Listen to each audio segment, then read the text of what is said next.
Welcome to the Lessons from the Leap podcast, where we showcase visionary entrepreneurs and leaders, sharing their incredible journeys and inspiring stories. Let's dive into the show. Hello and welcome to Lessons from the Leap. I'm your host, Cathedral Mansoor. On this show, I get to sit down with entrepreneurs, founders, and business leaders to talk about the bold decisions, pivotal moments, and innovative ideas that shape their journey. This episode is brought to you by Technology Rivers. At Technology Rivers, we bring innovation through technology and AI to solve real-world industry problems. We do this in two ways. First, by helping businesses streamline and automate their operations. And second, by partnering with startup founders, entrepreneurs, and product owners to create innovative software products from SaaS platforms to web and mobile apps. A big part of our focus is health tech, where we work with health tech companies to build secure HIPAA-compliant software products. If you'd like to learn more about us, head over to technologyrivers.com and tell us more about your project. So today, I am joined by Pam Meissner. Pam, welcome to the show. Why don't you just let us know who you are, your background, what do you do currently? Let us, audience, know anything you would like to share. Okay, well, thank you for having me. This is a pleasure. We are fractional CFOs. Currently, I'm the COO for CathCap. My journey here was a long and windy road. I started off at university, got my CPA, and then I went abroad. I was the first one in my family in 100 years to go back to the homeland, which was Poland. So I went over the wall right after it came down and did a lot of privatization work there. They're one of my largest clients, hired me away, and I opened the Russian market for Nestle. And we were late to the game and we had deep pockets. So the team was able to grow it to $1 billion in revenue in just 3 years. After that, I retired and was able to pursue several personal projects. From raising children, I started a nonprofit, and I like to bake. So in my spare time, I'm quite creative in the kitchen. And that led me to coming out of retirement a decade later to join a local entrepreneur. So I have a lot of background in entrepreneurship, in making good decisions with less than perfect data. I am a huge, huge fan of everything technology, which I think is why you and I connected. I believe that there are opportunities to solve problems regardless of the size of the company. If you embrace technology and automation, I think it can really improve our quality of life. So a long and windy road. I spent a decade abroad, as I said. Right now, the firm is virtual, but we're based out of Fort Worth, Texas. I happen to live in the better Fort Wayne, Indiana, which is a rather odd place to land after all my international travels, but you do what you need to do. Awesome. No, thanks for sharing. Thanks for sharing the personal as well. The autism, the 501c, we'll probably get into that later if you have time about your 501c and your autism group. So, but one question, what first drew you into the world of finance and leadership? Oh, absolutely. It's so much of who we become starts off at that dinner table we grew up at. And I am a nice blend of my two parents. My father was a CPA turned CFO turned CEO. So I followed a lot in his footsteps. And my mother was a marriage and family therapist. And the work I do now is very intimate with our clients. As we dig into money, it becomes very personal very quickly. And so initially I was following in my father's footsteps, but soon my mother's the gifts that she bestowed on me have shown up and have been as or more valuable. Awesome. So currently you are with CathCap, and CathCap works with founder-led businesses navigating growth. So what makes your approach to fractional CFO services especially valuable for companies in a high growth or tech-driven industries? Yeah. So A couple of things help us be particularly effective. One is we get the entrepreneur. There's lots of smart people out there. There's lots of people who are fractional CFOs who spent decades in larger corporations. All of the team at CathCap knows the entrepreneurial spirit and doesn't even just know it. We actually love it, right? They're people with passion. They're people who have an idea and, they want to make a dent in the universe. And we love to support that. Another thing that's a little unique for us is our aspiration. Our aspiration is for you to graduate. I can, but the goal is not for you to be with us long term. Most of our clients stay 2 to 3 years, and that's because we want them to graduate. We want them to grow, to be big enough to need more resources than we provide fractionally, to have a financial person that's on their team in their office. We also are a little unique because it's not just the CFO that you get paired up with. Every CFO has a dedicated financial analyst. And as you well know, oftentimes the devil's in the details. And it's hard to be in the details and also to be strategic. And so having a dedicated financial analyst enables our CFOs to stay strategic and be that thought partner, that problem solver with the entrepreneur. Yeah, absolutely. And that really resonated with how we do in our business as well. We're not in the finance, we're a totally different business in a software, but we use that analogy. Like if you're building a house, so you don't need all the workers. Those are all important to build the house, but you need one person that is giving the direction, what needs to be built. So financial is the same, like that key role that you mentioned, that's driving all of that, giving the guidance in terms of how. That's the experience that you are bringing in. That absolutely, totally get it. Thanks for sharing that.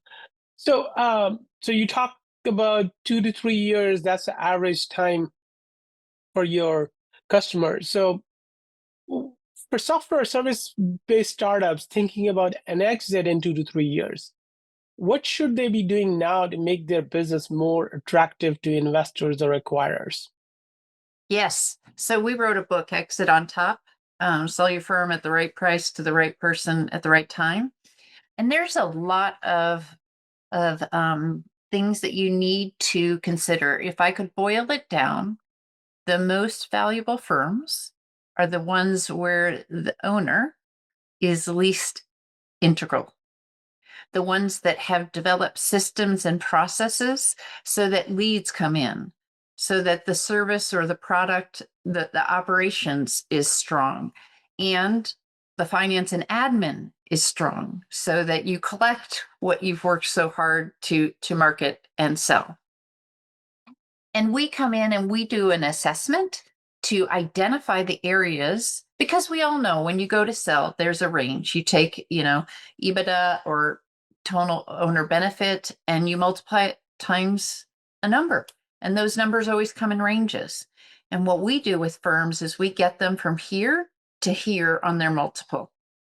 And that is a number of things. One, we do a lot of teaching and training because most of our clients aren't finance people, right? They went to school for some other unique ability.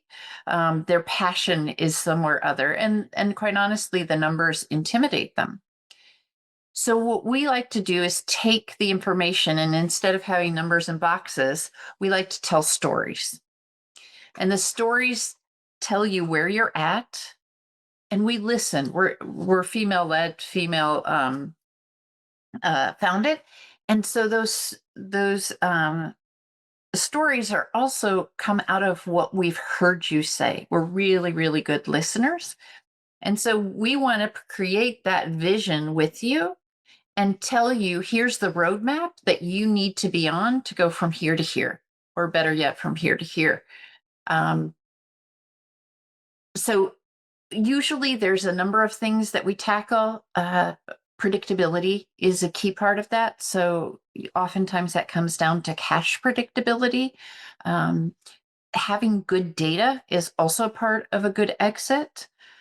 Being able to know your numbers, and we help you know what's important and what's not important. And we also support you because this is when you exit, most people exit a firm once.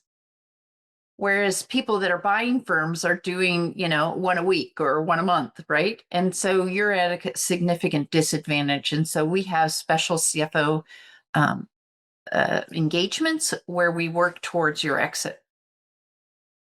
Yeah, cool. Thanks. So yeah, no, that's interesting what you said. Like you tell numbers by story. That's a fascinating way. Yeah, we Where bring you them to help them life. see beyond spreadsheets. Yeah, we bring them to life and we try to communicate pictorially because, that we like trends and we like to see what are the issues. We're always on the search for issues that need to be solved. And usually when we do that and we tell the stories and we present it pictorially, the issues just bubble up. And when you're working with founders, what are those common aha moments when they get their numbers? Well, one of them is, and I think this is the question every founder wants to know is, how am I doing? So when we first start off an engagement, we let them know, in these areas, you're doing great. And so we give them a sense of confidence. And then we say, okay, these are the areas that we need to work on. And honestly, people come to us because they want financial visibility, they want more time or more money, or they want to exit and they want to get their multiple up. So we lean into what keeps you up at night. And whatever that is, we focus on that so that one, you can sleep better, but two, usually in that journey, you're going to have some ahas about, oh, okay, these are the things I need to do today so I don't have that problem on the roadmap in 6 months or a year. Cool, cool, cool. I'm gonna switch a little bit. So you said that at Riverside you increased net income by 25% while removing 10 million in revenue, and that's counterintuitive. What was the strategy behind that? Are you able to share anything? I'm not able to share a lot about how that was done. Suffice it to say, some tough decisions were made, and we did some consolidations, and we were in a very unique market space that was counter to the normal economic trends, and so we took advantage of that. Okay, cool, cool, cool. And you help businesses scale to $1 million valuation. What patterns do you see leaders and companies that achieve that kind of a growth? I heard one before, but I want to hear more. Um, well, I've had the benefit of having deep pockets, and obviously that helps, right? To do it through acquisition. But acquisitions equally have their challenges. And so I believe the most important piece to get that far is to have a clear vision and to have a really, really clear core values. So oftentimes people become pragmatic and they lose sight of the forest through the trees, and they don't keep the culture that got them started as they grow. Hiring well and hiring according to core values is probably the thing that of the successful ones do well. Um, all too often we come into companies that are of a certain size, but they haven't been built on a firm foundation. And you really have to go back and reshore that the foundation before then you can pour gas on it. Because the worst thing you could do to any business is pour gas on something that doesn't have sound policies and procedures. I was at a conference last week when the guy said 96.4% of the issues in businesses are process issues. And way too often, if you were to ask an entrepreneur, they would say it's probably people issues. But I would say it's the process of selecting good people that's probably the underlying issue. And you and I talked about this, right? That there are different kinds of employees within a company, right? They're your stars, the ones that align with your core values and are great at their jobs, right? And then there's the rats, which is stars spelled backwards, which are the ones that aren't good at their job and don't align with your company culture. They got to go. But it's the other two categories that really challenge entrepreneurs, and one is the puppies. So these are people that align with your core values, but they're not really good at their job. And you have to create a conscious plan to get the puppies to grow into stars. But you can't have a whole litter of puppies because that's a drain on productivity. Absolutely. Where I see entrepreneurs make the mistake and slow down their growth is when they tolerate people who don't align with the culture, but are really good at their job. And those are the people, they're just toxic and they hold owners hostage. And those people have got to go. And it's scary because usually they are a significant source of revenue for the company. They often show up in sales, and you build walls around them. But if you don't deal with them, your stars leave. And so it's things like that that really stall growth because you don't cut out the toxic bits soon enough. As soon as you do, everybody else rises to the occasion and supports you and, quite honestly, applauds you. But until then, it's an invisible weight on the business holding it back.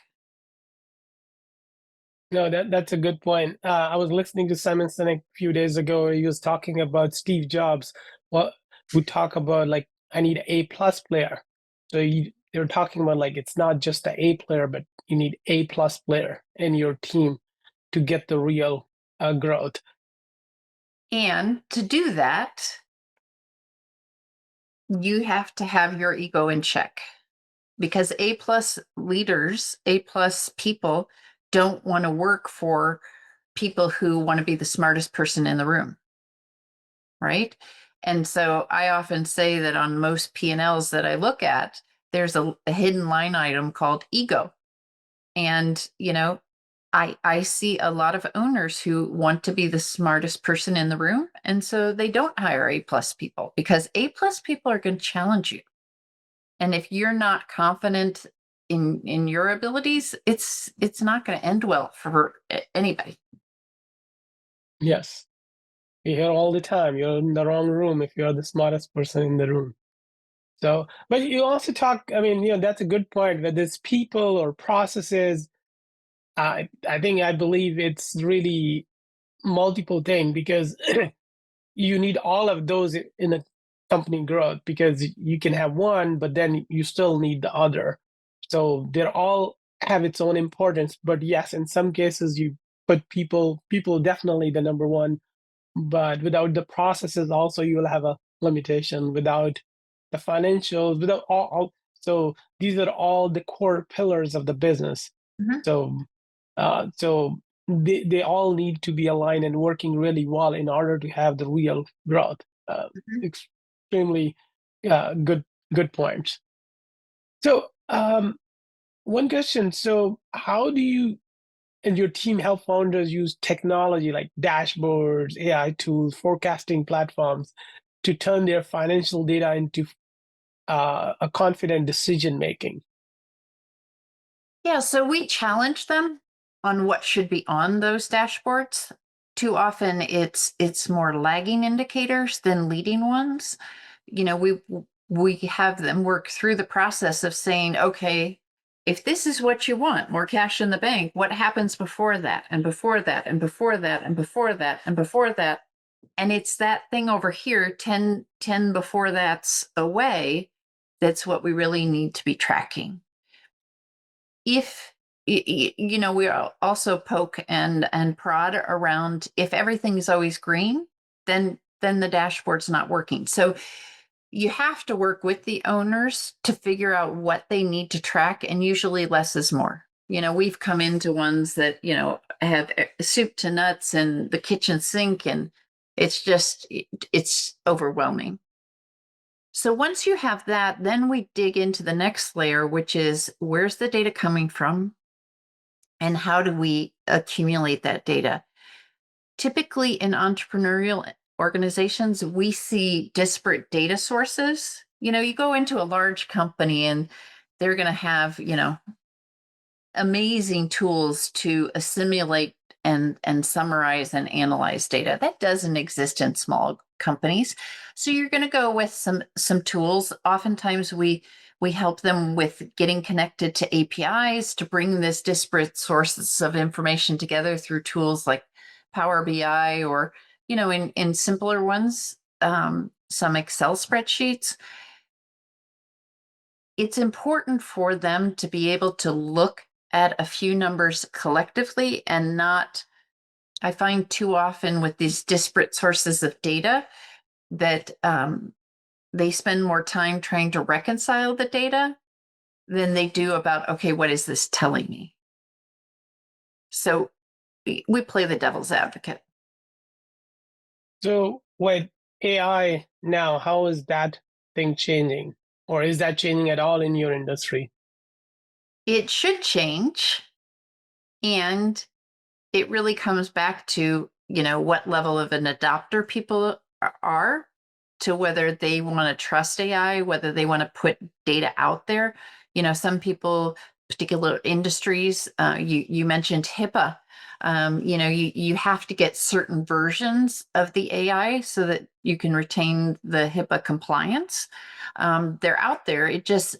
Every software that exists has AI built into it, and it probably has been using it for much longer than we all appreciate. But I think it's how much do you trust AI? And once you come to an understanding on your trust level, you can lean in and, build things that internally can really speed up your business. Absolutely.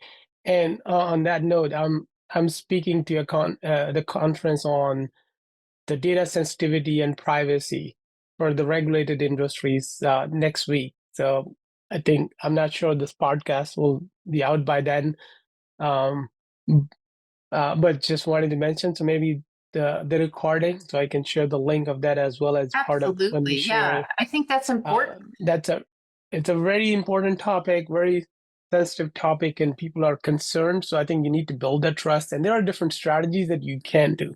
Mhm. And at the same time, I also want to mention, other than like as you were talking previously about the dashboard or Power BI and all of those tools, now even with AI, you have different ways of doing it. Like for example, as I talked to you before, like the MCPs, which is a model context protocol, Yeah. which is by Anthropic. So you can connect your QuickBook Mhm. and then just query from your Claude desktop. So Right. we use that all the time for our business. Like rather than going to QuickBooks, I can query from my Claude. I can generate a dashboard, and with one click, it can go to Notion. So a lot of those things are possible now, which used to be requiring a lot of effort to build all of those. Mhm. So glad to hear you're on top of it. Yes. Yes. And we have to obviously respect the adoption level of our clients, because we tend to have some conservative clients. Well, change is not easy. You will always have that resistance. Even like we even see that even within our own company as well. So even though we're working on those cutting edge, but humans are different. So everybody wants to do things a little bit different way. Mhm. Yeah.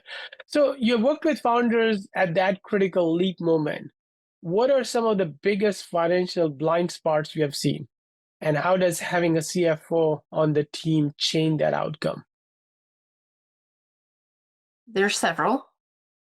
I think the CFO changes it by listening to what keeps them up at night and coaching them to understand what truly they need to know and making sure that they have that information to make decisions when they need to make decisions.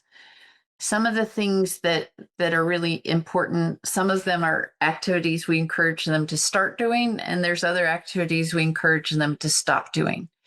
Most entrepreneurs check their bank account every morning, probably before their feet even hit the ground, to see what money's come in.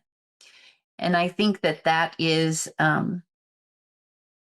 not helpful, because really what you want to be thinking about is, what's the money going to be in 3, 6, 9 months?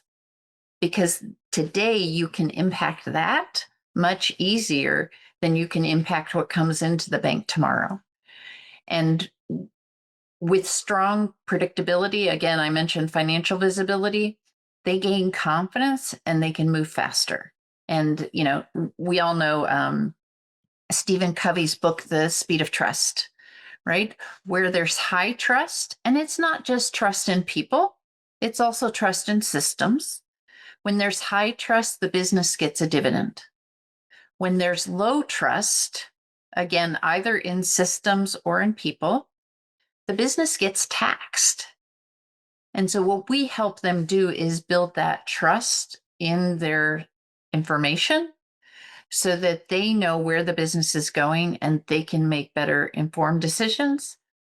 And also, we help them because we transfer knowledge, right? Oftentimes, finance people use all these fancy words, and we just speak in plain English to help them. I mean, they're smart people, and we respect that. And they've delved into their own unique genius, and we just want to complement that. Oh, so you mentioned what to change, what not to change, those kind of things. So, but when you're working with the established firm, helping them driving the growth, then how do you decide what to keep, what to change, and what to let go of? Is it? I'm sure it's complicated compared to the early ones that. Not necessarily. So we go where the pain is, right? Most organizations only think about the things that they can add and things that they can multiply. We come in and we look at everything from a profitability perspective. And, if you go about it from the 80-20 rule, soon you figure out, what is that 20% of what you do that creates 80% of the value of your firm, 80% of your wealth.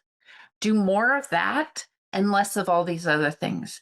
And normally there's head trash involved with, they want to tell you the story. Well, let me just tell you how we got into that. Okay, that's fine. Great. You're not making any money. Well, if we did this, this, and this. Yes, and you said you wanted to build this kind of company. Do you see how that's different?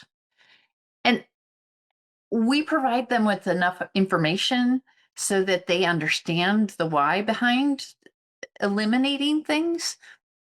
But the short answer is, it's what's causing you the most pain. Something that's keeping you up late at night, or you have way too many conversations about. It could be about a product line. It could be about a client. Oftentimes we come in and say, you need to stop working with these 6, 7 dozen clients. Those are the kind of things that help people understand where they make their money and why they make their money. And although those other things seem attractive, they can say no easier. Oh, cool. One other question I have is, so many founders, they make those bold leaps in product and market strategy. Somehow, in most of those cases, or many of the cases, financial is overlooked. So what are the risks of scaling without any strategic financial leadership, and how do you help clients avoid them? Right. The time to get a loan or financing is not when you need it. It's much like insurance. The time to get insurance is not when the house is burning down. It's before that. And that's why we like to do very pragmatic forecasting with them to say, okay, you want to go there? You're going to need more funds, and now's the day to find them before you need them. Absolutely. No, this is great. I was some time ago, I was at one of the conference, and there was a question presented to VC. Like, so the question was, in all the companies that you have seen successful, what is one pattern that you have seen in the founders? And he said, obviously there are different, but one thing that uh, became more visible was if one of the founders was the financial person, the CFO, that company had a much better growth compared to the non-CFOs. So I still remember that was a few years ago I attended, but that still remembers on the back of my head because that's the last part most companies would look for when they're looking Yes. for partners. They're looking for sales, marketing, tech, and finance is somehow always thought that, oh, it could be outsourced or it's a later thing. Yes. And oftentimes people with that skill set don't want to take a risk on something that's not a sure thing. Cool, cool. Hey, so I'm going to change the topic. We talk a lot on the business side. So let's go on a little bit. So, what is one book that has deeply influenced your outlook on leadership or life? I heard you read a lot of books, so I do. tell us So more. this isn't necessarily the easiest thing. I think it is The Coaching Habit. It's here on my desk. I believe that if leaders understand that they are really a coach, and a very similar book to this is Who Not How, um, which is by Dan Sullivan and Benjamin Hardy. That's my favorite. Okay. Well, they align. I like The Coaching Habit. It's very, very simple. It boiled it down to a few questions, and we take it and have had clients implement this where they have regular one-on-one connections with their team, which is what EOS recommends that you do as well. Having that structured in a way that you view yourself as helping them, and that you don't take on their tasks, but you keep that monkey on their back, is really, really powerful. Really, really powerful. But so many entrepreneurs, particularly when they feel insecure, they just white knuckle stuff and they don't let go. And in EOS, the whole thing about EOS is how you develop a team so that you can let go of the vine. And all books that help you do that, I enjoy reading. Oh, cool. Yeah, I see that you often talk about adaptability and curiosity as one of the leadership traits. I think this no, I think this reference of this book talks about the same thing. So Mhm. cool, cool. And you've clearly built a life around learning and reinvention. What's something new that you have learned recently, or are currently curious about? Well, AI is certainly up there. Let's see, what else am I curious about? Oh my goodness, I'd have a hard time putting my finger on it. Construction, honestly, is like physical construction industry is creating a lot of curiosity for me, and exiting. We are talking uh, internally and externally with a whole generation of people who have built amazing businesses, like stellar things, that don't want to sell to PE, right? For obvious reasons. They don't necessarily have an heir apparent, a child, or a key employee, or there are big gaps for those people. The next generation doesn't really have the capital to buy people out, and so we're working with them to figure out exactly what their firm is worth and who might be interested in buying them, and then helping them get top dollar and helping them be ready for an exit. Anybody who has spent their life, their soul, their everything to build a business, when that business is sold, there's some grieving involved there. And so we help them understand and prepare for what does life look like after it. Okay, fine. You have all the money. You can go wherever you want. You can have whatever you want. You obviously have been successful, but what do you do when you wake up in the morning? And, people talk about that with people who retire, and the wives are like, I don't know what you have to do, but you got to go somewhere for some of the day because you can't stay here. You're going to drive me crazy. A lot of self-worth comes from the things that we do. And when you sell that thing, a piece of you can evaporate, and that's not good. So we work with owners not only in how do you get the best value, but what do you want out of the next season of your life? Well, So that's thanks. what I'm curious about. Okay. So for people listening today who want to grow both in person and as a people, what's one lesson you hope they take away from your story today? I began to learn and grow once I realized that I am enough and I have enough. And I really wish that people could, rather than it being a number in the bank account, it's really a state of mind. That once you can get to grips with that, then you can lean in and learn for the sake of learning and help other people realize and develop to that stage as well. So that's part of my story. Cool. Thank you. Pam, thank you so much for joining us and sharing your incredible journey and insights. So, where can people learn more about you, connect with you? Do you Absolutely. want to share anything, I think the any easiest personal way. cell phone number? Not sure we're going to go that far. They can reach me at Pam, P-A-M, at CathCap. It's a bit of a tongue twister, CathCap.com. You can check us out at cathcap.com online. Happy to connect. You can find a link to book some time with me on the website, or you can email me and I'll send you a link to do it directly. Can't talk to enough great people. So I hope. And your LinkedIn as well? I am on LinkedIn. Mm-hmm. Okay, cool. So for everyone listening, you can find more about Pam in the show notes. We will add the email, website, LinkedIn, whatever Pam shared on the show notes. So yeah, check that out.